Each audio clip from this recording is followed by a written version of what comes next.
Buen día. Continuamos con la participación de la doctora Nancy Elizabeth Rivera Navarro. Ella es especialista en medicina interna y en el enfermo en estado crítico, también en soporte vital extracorpóreo y ultrasonografía cardíaca y pulmonar aplicada al enfermo grave. La doctora se encuentra adscrita al Hospital Cristus Muguerza y vamos a continuar con su plática.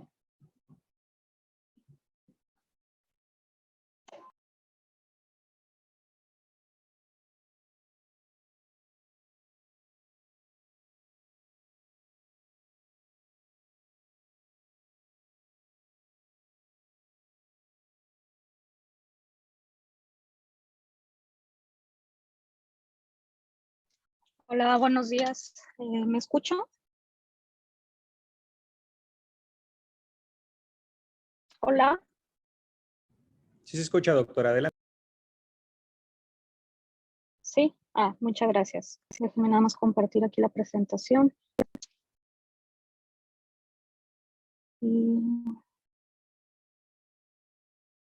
Listo. Pues primero que nada, gracias por la invitación a esta conmemoración pues académica. Me siento muy afortunada de compartir con ustedes pues información sobre un tema pues de actualidad y que va a ser de utilidad, creo yo, para el manejo de los pacientes en la actualidad. Y pues si me permiten, vamos a hablar de ventilación mecánica en COVID, pero sobre todo enfocado a la ventilación mecánica invasiva, que creo que yo es lo más, más complejo en este momento. Es un tema extenso. Me gustaría tocar estos puntos que prácticamente es,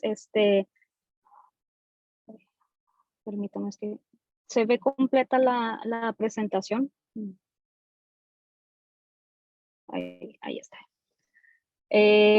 Pues introducción, indicaciones rápidas de intubación especiales en COVID-19, ya que sabemos que pues el uso de ventilación no invasiva como el alto flujo o propiamente la ventilación no invasiva han sido de gran utilidad en este tipo de pacientes que aunque tradicionalmente serían catalogados como un SIRA, hay pacientes que se pueden manejar únicamente con oxígeno de alto flujo, entonces saber reconocer qué pacientes requieren de una ventilación invasiva, una figura nada más ahí para la fisiopatología y pues puntos muy breves para enfocarnos ya en lo que es la ventilación mecánica protectora basada en la evidencia actual y enfocada sobre todo a COVID.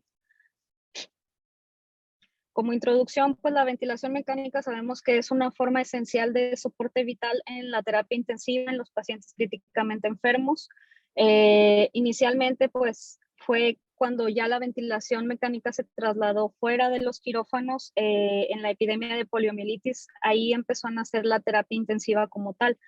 Y bueno, es una parte esencial del manejo de un paciente críticamente enfermo y que potencialmente puede salvar la vida del paciente. Sin embargo, el uso inadecuado o sin las medidas de protección adecuadas pueden potenciar el daño que ya tenga la lesión pulmonar o bien causar daño simplemente por el solo uso de la ventilación mecánica. Entonces, pues sabemos que la fisiopatología de la infección pulmonar por COVID-19 es compleja, interactuando tanto la tormenta de citocinas, la disfunción endotelial y pues la microtrombosis y trombosis macroscópica, que todas interactúan y nos dan un cuadro, digamos, un tanto atípico, que no es el SIRA tradicional y que al principio pues era algo que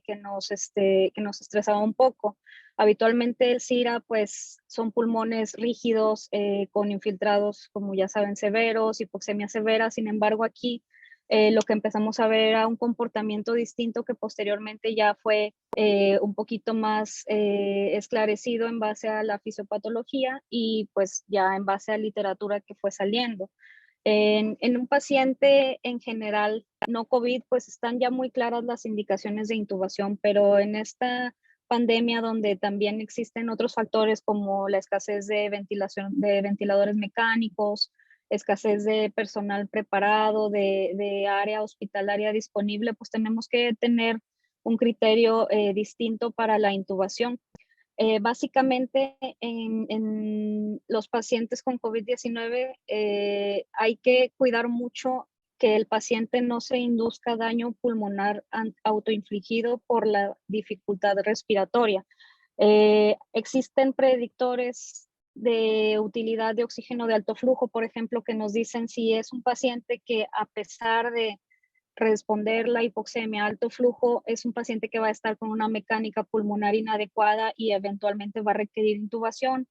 Y estos datos pues están dados prácticamente por el índice ROX, que es la frecuencia respiratoria, la saturación de oxígeno y el FiO2 inspirado.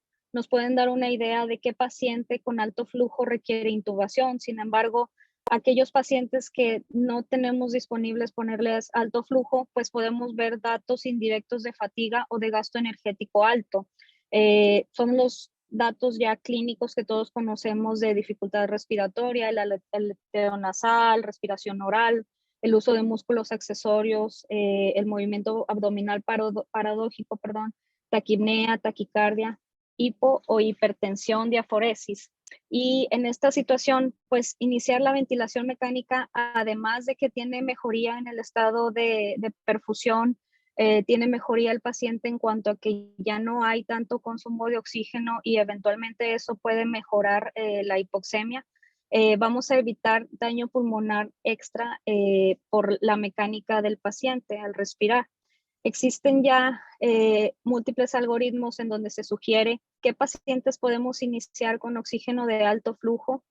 Aquí en el que presento, pues aquel paciente que tiene una presión arterial de oxígeno menor de 55, que ya comienza con taquipnea, frecuencia respiratoria mayor de 30, pues podemos intentar oxígeno suplementario o alto flujo. Sin embargo, aquel paciente que, a pesar de tener el alto flujo, continúa con un trabajo respiratorio elevado, en algunas instituciones es posible utilizar ventilación mecánica no invasiva. Sin embargo, si esto no es de forma adecuada vigilado, ya sea porque no hay quien vigile la tolerancia, porque el paciente no acepta la interfaz de la ventilación mecánica no invasiva, o simplemente al monitorizar nosotros al paciente vemos que el volumen tidal es excesivo, pues sabemos que ese paciente va a someter a los pulmones a mayor deterioro por la mecánica respiratoria, y pues ese es el paciente que debe de pasar a una ventilación mecánica invasiva,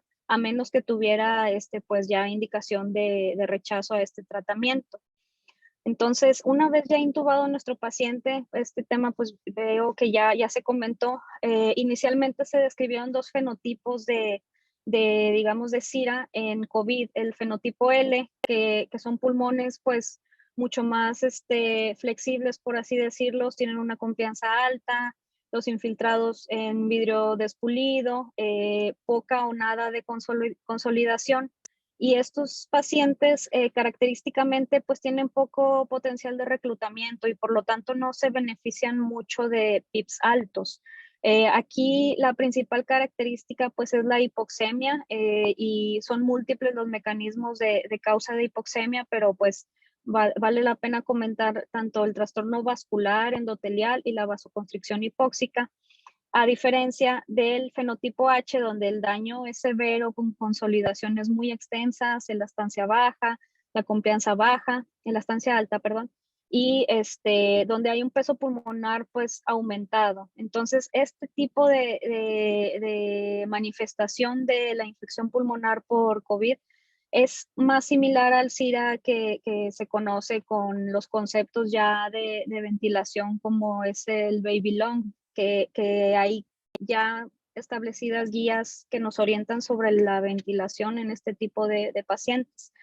Y entonces es distinto el mecanismo de daño que podemos producir en cada fenotipo. En el fenotipo L, si el paciente, por ejemplo, se maneja con los parámetros incorrectos, es más probable que sea sometido al daño a base del cilio, o sea, del daño infligido por el propio paciente.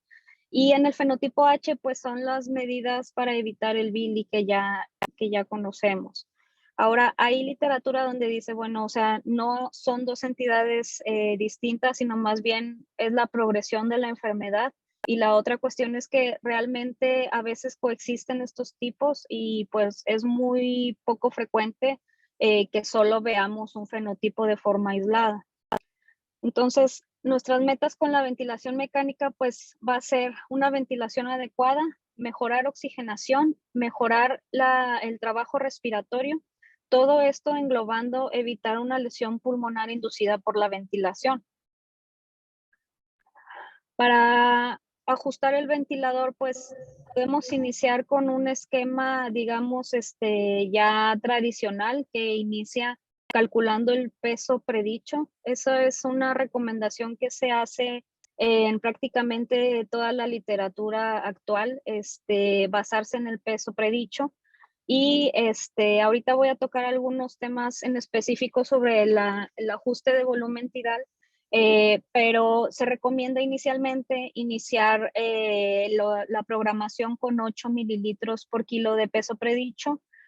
Habitualmente los estudios están descritos en una modalidad controlada por volumen, sin embargo, pues, o sea, no necesariamente tiene que ser así y no existe al momento alguna evidencia que diga que un modo ventilatorio es superior al otro. Entonces, aquí la recomendación sería programar el modo con el que se tiene más expertise. Y el tercer punto, pues van a ser ya iniciar las medidas de la mecánica pulmonar para nosotros poder limitar el daño inducido por el ventilador. Y aquí pues vamos a utilizar varias maniobras. Creo que la primera sería la pausa inspiratoria para poder medir una presión meseta. Y el siguiente sería medir la presión de distensión o driving pressure. Y en base a eso, nosotros ir titulando tanto volumen tidal como PIP y tratar de asegurarnos de que no estamos causando más daño del que ya tiene el paciente. La cuestión de programar el PIP siempre ha sido un tema pues complejo en medicina crítica. Hay muchas formas de programarlo. Hasta el momento no hay una que demuestre superioridad en cuanto a mortalidad o a evolución en el paciente. Sin embargo, en algunos artículos se menciona que sí es importante considerar la fisiopatología particular en la infección pulmonar inducida por COVID-19. Aquí, si tuviéramos un paciente al cual le pudimos hacer una tomografía y sabemos que el daño es del tipo donde ya no hay mucho potencial de reclutar, probablemente este tipo de pacientes no sea candidato a un PIP alto a pesar de tener un grado de hipoxemia alto, y que si uno, por ejemplo, se concentrara en ajustar el PIP en base a la tablita de RDSNet de PIP FIO2, pues tal vez le correspondería un PIP alto. Aquí siempre hay que tener en mente qué es el motivo que está causando la hipoxemia para nosotros poder adaptar el tratamiento y no tener un comportamiento pues que no nos lleve a resolver la problemática del paciente. Por este motivo, algunos artículos mencionan que no se recomienda el uso de la terapia de la tabla de RDSNet de PIP-FIO porque se ha encontrado que la imagen y el comportamiento clínico en CIRA ya por COVID en ventilación invasiva es muy heterogéneo. Entonces, se recomienda más un abordaje de programación de ventilación mecánica personalizada, que ahorita les voy a explicar. Hay que tener en cuenta que si nosotros configuramos equivocadamente el PIP, pues nos vamos a ir de un extremo a otro, ya sea una sobredistensión, donde ese mecanismo pues va a causar incremento del espacio muerto, puede haber mayor hipercapnia, mayor daño pulmonar y a su vez un PIP que no es adecuado porque está por debajo del límite, pues no va a llevar a un reclutamiento adecuado y por lo tanto pues la complianza no va a ser la mejor que tengamos. Entonces aquí en la figura que yo les proyecto se ve como idealmente podemos correlacionar que el mejor PIP va a ser aquel en el que haya mejor complianza del sistema respiratorio. Y por lo tanto, en este enfoque de ventilación mecánica, digamos, personalizada, es básico medir la complianza del sistema respiratorio para nosotros poder ajustarnos a lo que requiere el paciente y no a lo que está así escrito ya de una forma más rígida. Además de que titular en base a la complianza nos da una idea de la distensión alveolar, frenar también en base a la presión de distensión o driving pressure, nos va a llevar a un equilibrio entre reclutar, pero no causar tanto daño. Sabemos también ya conceptos pues ya conocidos previamente, la toxicidad por el oxígeno, siempre tratar de mantener las metas de oxigenación con la menor cantidad de oxígeno inspirado. Ya hay evidencia donde a mayor oxigenación pues se induce formación de radicales de superóxido, radicales libres que causan más disfunción endotelial y que incluso pueden causar más daño pulmonar. Entonces tratar de evitarlo. Y el atelectrauma pues también de un PIP inadecuado en el que la apertura y el cierre repetido de los alvéolos va a causar mayor daño pulmonar. El barotrauma y el volutrauma pues ahí al configurar mal nuestro ventilador, y el biotrauma que ese invariablemente lo vamos a tener tanto por la fisiopatología del SIDA como por el uso de la ventilación mecánica. O sea, los pulmones van a estar expuestos a sustancias proinflamatorias. Eso sí, pues tendrá que ser manejado con otras estrategias, pero sí nosotros tratar de que no activemos más la inflamación conforme despertemos más daño inducido por las presiones y por el oxígeno. Y el CILI que yo les comentaba, o sea, que el paciente no esté a lo mejor con una sedación inadecuada, que esté asistiendo y metiendo a lo mejor volumen tidal excesivo, o sea, cuidar todos estos puntos para tratar de que el pulmón no sufra más con la ventilación mecánica. Ahora hay parámetros protectores ya tradicionalmente descritos, por ejemplo, la presión meseta, idealmente decían que fuera menor de 30.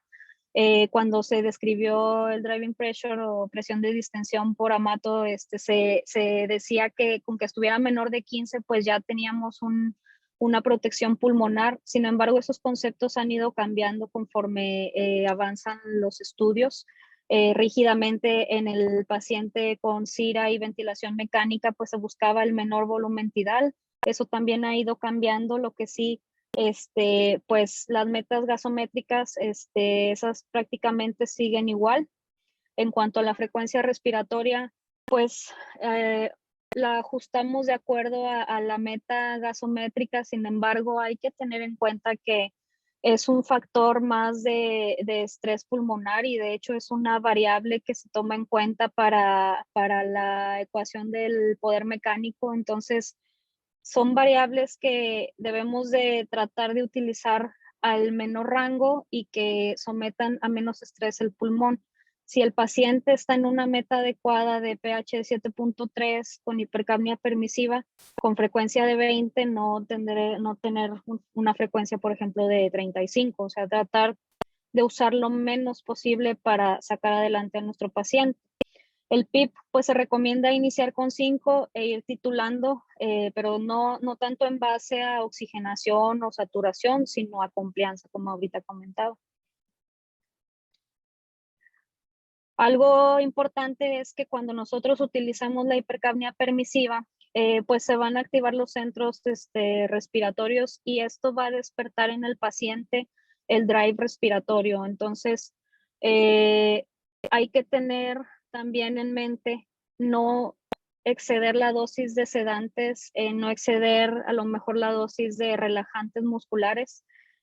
Frecuentemente vemos en ECMO pues pacientes con uso muy prolongado, dosis muy elevadas de estos medicamentos, en situaciones que tal vez no era tan necesario tener una inhibición del centro respiratorio. O sea, no hay que ser tan cuadrados con los conceptos de ventilación mecánica. Cada paciente pues va a tener su fisiología. Aquí en esta curva lo que muestro es la figura de un ventilador en configuración controlada por volumen, y donde están las flechas, pues se hace la pausa inspiratoria y se ilustra la presión meseta. Para calcular nuestra presión de distensión, pues sería la presión meseta y a eso restarle el PIP y tendríamos el valor de la driving pressure. Esa es una de las fórmulas. Hay más fórmulas para hacerla, pero esta se me hace así sencilla. Y ¿por qué cuidar la driving pressure? Bueno, en COVID-19, más que documentarse que el paciente requiera estrictamente, por ejemplo, limitar el volumen tidal, se ha encontrado que lo que se relaciona más con mortalidad es limitar la presión de distensión. Aquí en este estudio vemos una curva de Kaplan-Meier y la mortalidad se asoció más a una presión de distensión con un corte de 15, es decir, aquellos pacientes que tenían más de 15 tenían una probabilidad menor de sobrevida a 28 días comparado con los pacientes que se ajustó la ventilación mecánica para mantener una presión de distensión menor o igual a 15. Se podría escuchar sencillo, sin embargo, ya al momento de configurar el ventilador, pues es complicado porque implica ajustar PIP, implica ajustar frecuencia respiratoria, presión inspiratoria y tanto la sedación.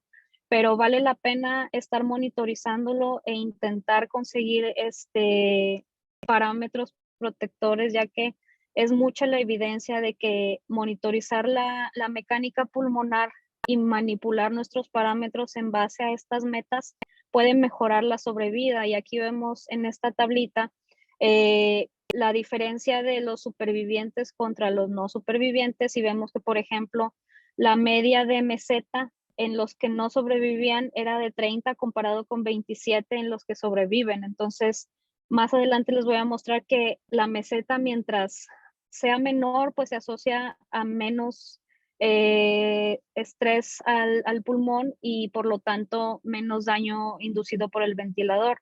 Igual la driving pressure, aquí la podemos ver, si era de 19 en una media, se asociaba a no supervivencia respecto a 15 en los supervivientes, y pues la complianza, obviamente, los pacientes que tienen pulmones menos, que tienen pulmones más rígidos, pues más mortalidad. Y pues recientemente salió este artículo donde la complianza estática y la driving pressure igual eran asociadas a mortalidad en pacientes intubados. Fue un artículo que se hizo multicéntrico en 15 terapias intensivas, y son puros pacientes en ventilación mecánica, adultos mayores de 18 años, y pues lo que ellos registraban eran la mecánica de cada paciente. Y por ejemplo, aquí en esta gráfica lo que podemos ver es que una complianza en la rayita que se ve vertical de 48 es donde se empezaba a ver una probabilidad de mortalidad pues mayor, menor. Es decir, aquel paciente que tiene una complianza de 30 es más probable que muera a un paciente que tiene una complianza de 48 en adelante. Es una asociación no lineal, como podemos ver, pero aquí creo que es el dato más importante. En la presión de distensión podemos ver que la asociación es lineal, y quiere decir que a mayor presión de distensión hay mayor mortalidad, y en donde se vio el cambio significativo fue de 10 en adelante. Entonces, es un parámetro muy importante, sumamente importante, que ya se estaba estudiando previamente en ventilación mecánica, pero que ahora en COVID-19 ha resaltado su valor, porque es un valor que linealmente se asocia. Entonces, si nosotros a nuestro paciente le medimos presión de distensión y es muy elevada, pues ese paciente muy seguramente no va a tener una buena evolución. En cambio, tradicionalmente, pues nos forman para decir, bueno, el volumen tidal estrictamente 6 a 8 mililitros por kilo, o si es ventilación superprotectora 4 mililitros por kilo. Pero aquí vemos que el comportamiento relacionado al volumen tidal no tuvo ese comportamiento, o sea, realmente no hubo asociación. Y aquí la explicación que dan los autores es, bueno, o sea, tal vez el volumen tidal ajustado al paciente mientras cuides la complianza y sobre todo la presión de distensión no es tan importante. Entonces, aquí pues yo resaltaría el mensaje de no seguir una receta ya prefabricada, sino monitorizar mecánica pulmonar, adaptar sobre todo las medidas de protección y en base a eso ajustar el parámetro. Hay otras herramientas un poco más difíciles de tener a la mano, por ejemplo, medir presión transpulmonar. Eso se mide con una sonda esofágica, tiene un globo que nos permite medir la presión esofágica y pues es un parámetro más de protección en el que se dice que si ya la presión meseta corregida con la presión esofágica nos da una presión transpulmonar alta, pues ese paciente tiene un parámetro más que vigilar y también nos permite titular el PIP. Esta herramienta es útil sobre todo en los pacientes que tienen una presión torácica o abdominal elevada y que, por ejemplo, si medimos una meseta, no necesariamente va a ser muy confiable. Por ejemplo, pacientes obesos, pacientes embarazadas. La desventaja es que es una herramienta que requiere pues cierto entrenamiento para colocarlo, saber conocer las curvas y que esté disponible y aparte que pues el ventilador sea compatible, que pueda leer la presión esofágica y que esté bien colocado, ya que puede llevar a lecturas equivocadas. Otro marcador de daño pulmonar que podemos utilizar y que es relativamente sencillo es el Stress Index o índice de estrés, que es básicamente ver la conformación o morfología de la curva de presión-tiempo en un modo controlado por volumen en el cual el flujo está ya establecido, o sea, que sea un flujo constante. Aquí lo que vamos a ver es la morfología del ascenso y, por ejemplo, en la parte inferior dice que el índice de estrés es igual a 1 si la morfología es como una ascendente lineal. Se dice que es mayor de 1 cuando la morfología es como curveadita, donde ya puede sugerir sobredistensión. Y si al contrario se ve como hacia arriba la curva, eso indica un índice de estrés menor de 1 y en ese caso, por ejemplo, probablemente el PIP pudiera optimizarse. Es también una herramienta, está en estudio y pues puede ser también algo que fácilmente podríamos monitorizar en nuestros pacientes con ventilación mecánica invasiva. Herramientas que podemos utilizar aparte de proteger los pulmones, de estabilizar oxigenación, ventilación, pues son las que ya conocemos, ventilación mecánica en prono. Las indicaciones pues son las mismas que ya se tenían para SIRA no COVID. Sin embargo, hay estudios donde se es un poco más flexible en cuanto al inicio. Alguna literatura menciona que mientras más temprano se inician las sesiones de prono, tienen un mejor pronóstico los pacientes. Y bueno, algo problemático en pronar pacientes con ventilación mecánica invasiva, pues es que se requiere de ayuda del personal. Y eso pues es conflictivo a veces cuando estamos en un sistema saturado. Este artículo me pareció muy interesante porque habitualmente pues la duración de las sesiones se recomendaba mayor de 12 horas, algunos estudios usaban de 16, 18 horas, pero aquí lo que hicieron los autores, que es en el hospital de Massachusetts General Hospital en Boston, es sesiones prolongadas. Ellos dejaban a los pacientes en prono hasta 39 horas, claro, vigilando que no tuvieran, por ejemplo, compresión en globo ocular, cuidando accesos, o sea, monitorizando como siempre se monitoriza a un paciente en prono, pero ellos vieron que el hecho de someter al paciente a una sesión prolongada incluso a veces era suficiente en lugar de estarlo sometiendo a sesiones intermitentes. Y, por ejemplo, vemos que mientras más tiempo está en prono, pues mejora más la FiO2, la complianza y la PAFI. Entonces, pues pudiera ser una herramienta para todos aquellos que estamos en un lugar que a lo mejor no fácilmente se puede cumplir el horario de prono, donde técnicamente es complicado, pues nada más monitorizar mucho a nuestro paciente, sobre todo de los efectos adversos del prono, y esta es una opción. Y aquí pues vemos también, o sea, la elevación de la PAFI, cómo va siendo progresivamente mejor a mayor tiempo. De modos no convencionales de ventilación, pues también está descrito el uso de ventilación mecánica en APRV. El APRV pues es un modo no convencional en el cual la principal característica es que es un modo de ciclado por tiempo, limitado por presión, pero lo que destaca es que es una relación inversa y las respiraciones, como se ve ahí en la parte inferior, van a ser dependientes de liberaciones de presión. Es un modo que es necesario tener cierta formación y ayuda para iniciar su manejo, pero no es difícil. Creo yo que es infrautilizado, tiene muchas ventajas, no solo en cuanto a las respiratorias, sino las hemodinámicas.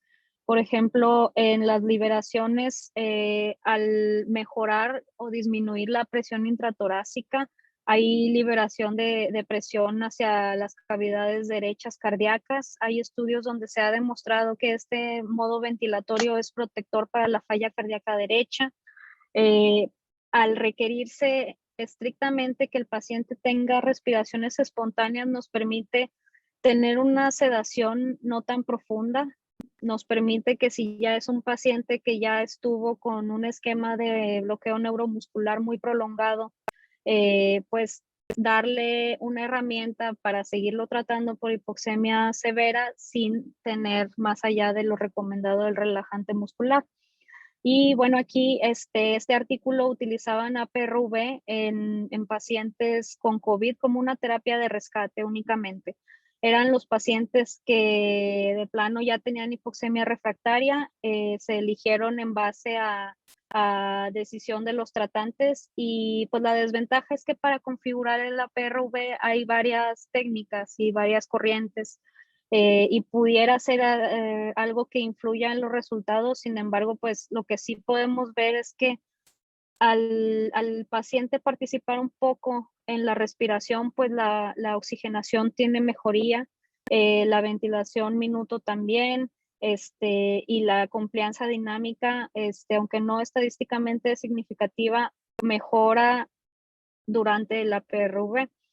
Este algoritmo pues es un algoritmo de tratamiento con las medidas de protección que ya comenté y las medidas de terapias adyuvantes como el bloqueo neuromuscular, el prono, y pues también podemos utilizar herramientas como vasodilatadores pulmonares, por ejemplo el óxido nítrico, y pues el cuidado de los líquidos, que también es un punto importante, tratar de dar nuestra terapia hídrica guiada por metas, y pues digo, para tener conocimiento de que existe centro ECMO donde se pueden referir pacientes potencialmente candidatos. Entonces creo que lo más importante es que no existe una receta para ventilar estos pacientes, sino que debemos de personalizar el manejo.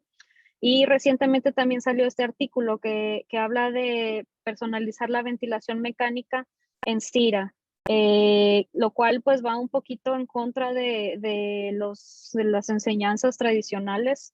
Y aquí, por ejemplo, ya a manera de conclusión, el punto 1 es pues tener racionalizado el mecanismo de daño del daño que causó el CIRA, para saber cuáles son nuestras metas y cómo vamos a guiar nuestros ajustes terapéuticos. Aquí sí son estrictos con el volumen tidal, lo ponen de 4 a 6 mililitros por kilo. Yo más bien me enfocaría en mantener las medidas de protección, meseta y sobre todo pues la presión de distensión. Ya en la actualidad, más que tener presión de distensión de 15, se busca una de 13 y más que una meseta de 30, se busca una de 27. tener en mente el uso de la monitorización de la presión transpulmonar, que es con la sonda esofágica. El mechanical power, que es una ecuación un poco más compleja, y que apenas pues está en desarrollo, que no tiene así mucha evidencia concluyente, pero que definitivamente nos pone en perspectiva que todos los parámetros que estamos configurando en el ventilador tienen una consecuencia en daño pulmonar.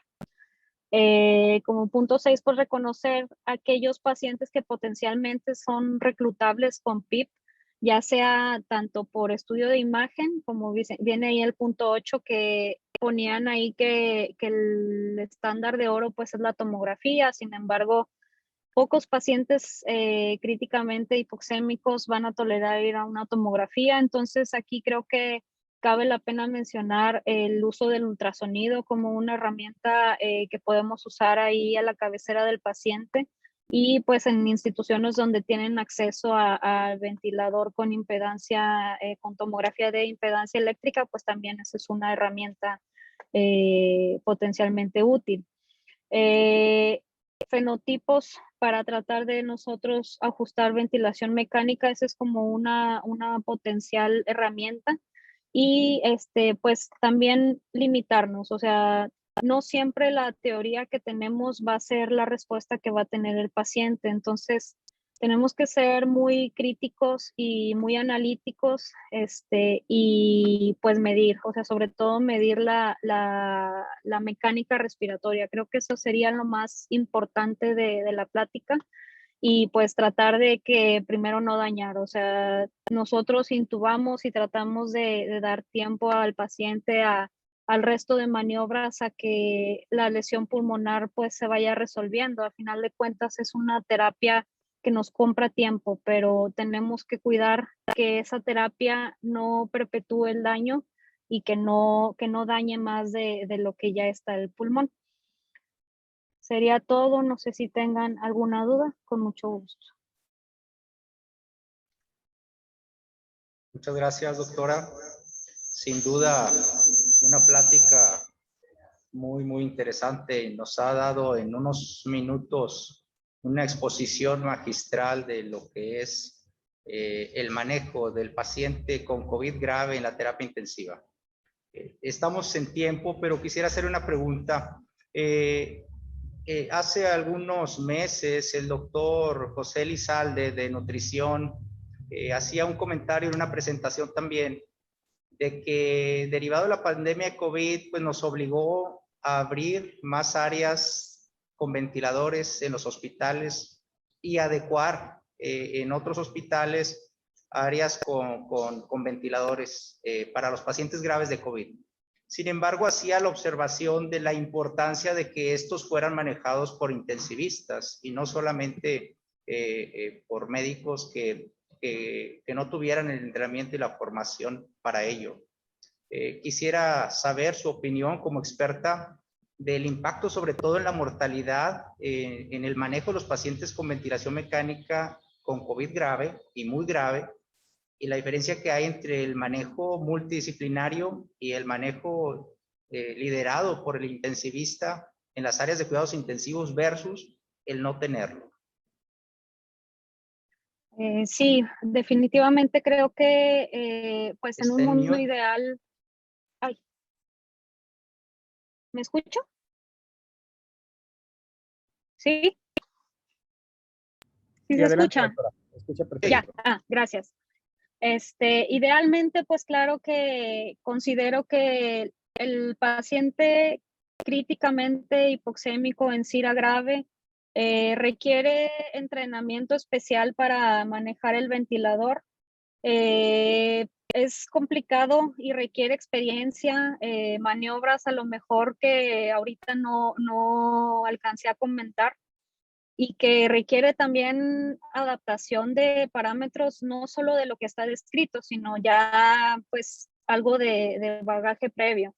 Se pudiera intentar entrenar a los médicos, pero definitivamente creo que el estar en ventilación mecánica en manos que no están preparadas, o sea, no por falta de interés del médico o por falta de capacidad, sino porque simplemente no es su rama, sí tiene efecto dañino en el pronóstico del paciente, sobre todo viendo ya la evidencia es tajante de que el distraernos en cuanto a presiones, a volumen, tiene un efecto en mortalidad, y creo que eso es lo que explica por qué hay tanto miedo en general y tanta literatura donde pues la mortalidad al ingresar a terapia en ventilación mecánica es muy alta, y hasta se ha comentado, bueno, es como echar la moneda al aire, porque pues el que tiene suerte y es ventilado bien, pues sale.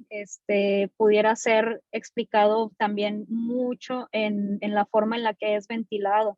Y también otra parte es el ensamblado del sistema de ventilación, la aspiración de secreciones, o sea, el manejo completo tanto de enfermería, de inhaloterapia, relacionado todo a mantener un paciente ventilado, y los cuidados, por ejemplo, de un paciente en prono, pues no todos los médicos tienen el entrenamiento y, por ejemplo, efectos bien descritos que pueden pasar al pronar un paciente, una extubación en manos así inexpertas para reintubar un paciente con vía aérea difícil, que fácilmente la hipoxemia lo va a hacer fallecer en minutos. O sea, son situaciones que, pues, si no hay alguien ya entrenado en esa parte, pues desgraciadamente el paciente no va a sobrevivir. Y claro que el pronóstico, creo yo que es diferente si está el paciente a cargo de intensivista con ventilación mecánica, así es un médico no relacionado a los cuidados. Muchas gracias, doctora. Agradecemos su brillante participación, el tiempo que nos ha brindado, Gracias. y pues queremos darle las gracias de parte del hospital. Muchas gracias. Gracias.